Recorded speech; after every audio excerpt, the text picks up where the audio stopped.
morning and welcome back to another podcast of Stack Econ Bits. In today's episode, we will be talking about the geopolitical sector. Before we get started, let's introduce ourselves. My name is Natalie and I'm a junior with a finance major and a minor in economics. I also play on the Stack women's soccer team. Hi everyone, my name is Robbie and I'm also a junior here majoring in accounting with a minor in finance. I'm also a member of the baseball team here. Hello, my name is Bryan and I'm a senior here at Stack majoring in accounting. Now let's get started. Why don't you, Robbie, describe the geopolitical sector? Of course, the geopolitical sector refers to the realms of politics and power dynamics that operate on a global scale. It involves the interactions, relationships, and conflicts between various countries, governments, international organizations, and non-state actors, such as multinational corporations and non-governmental organizations. This sector encompasses a wide range of issues, including diplomacy, international law, security, trade, economics, human rights, environmental concerns, and cultural exchange.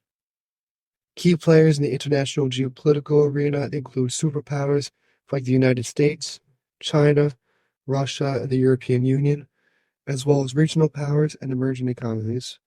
If I can add to that, the geopolitical sector is basically a big global puzzle where each country is a puzzle piece and the way they fit together affects everyone. The geopolitical puzzle is always changing. New countries might emerge, old ones might split apart, and borders might shift.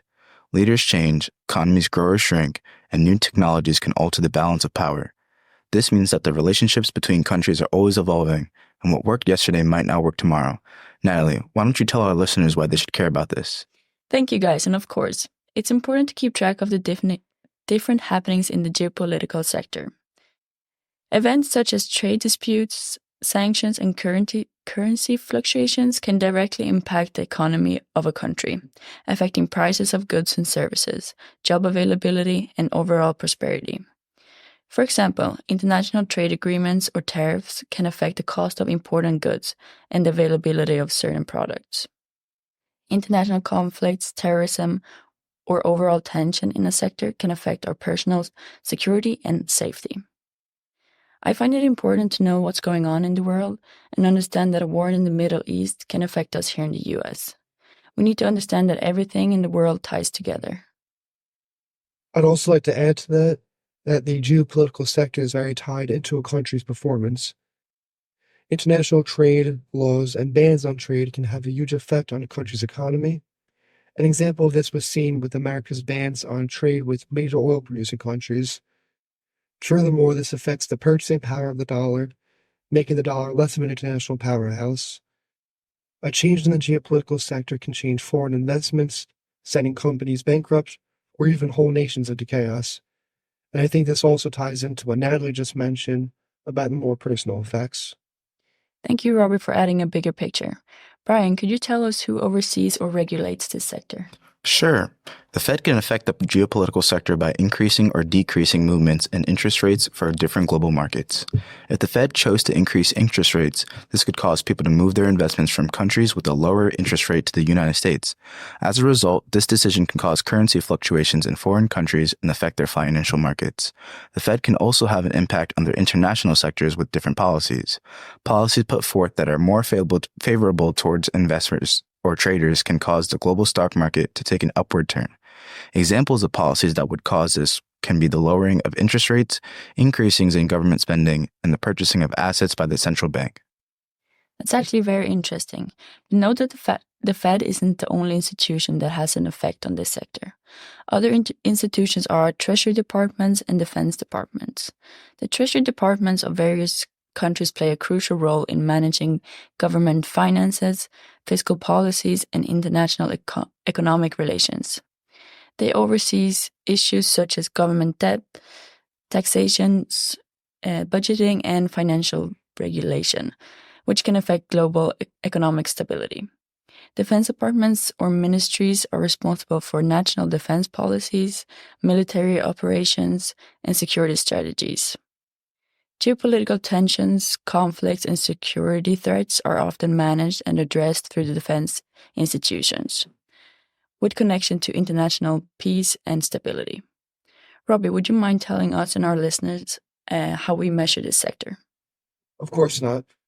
One of the major measures of the geopolitical sector is a nation's military expenditure.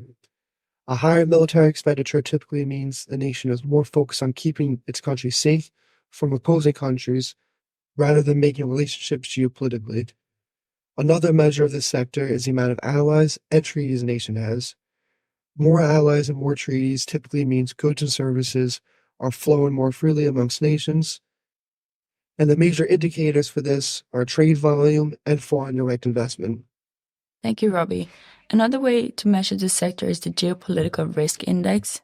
This index is a measure of adverse geopolitical events and associated risk.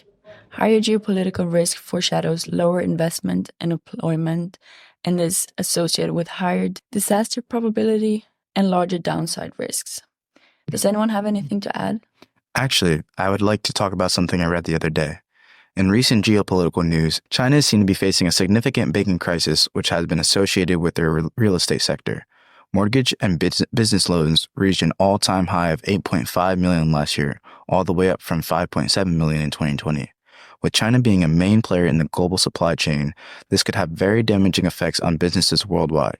Supply chain issues would cause delays in production, increased costs for Chinese manufacturers, and supply shortages for all sorts of industries. This banking crisis could also have a ripple effect, inducing panic in various other financial markets of the world, leading to investors to become more risk-averse. Paired with the issue of China's lowered birth rates, there has also been an outstanding decrease on the growth of their economy.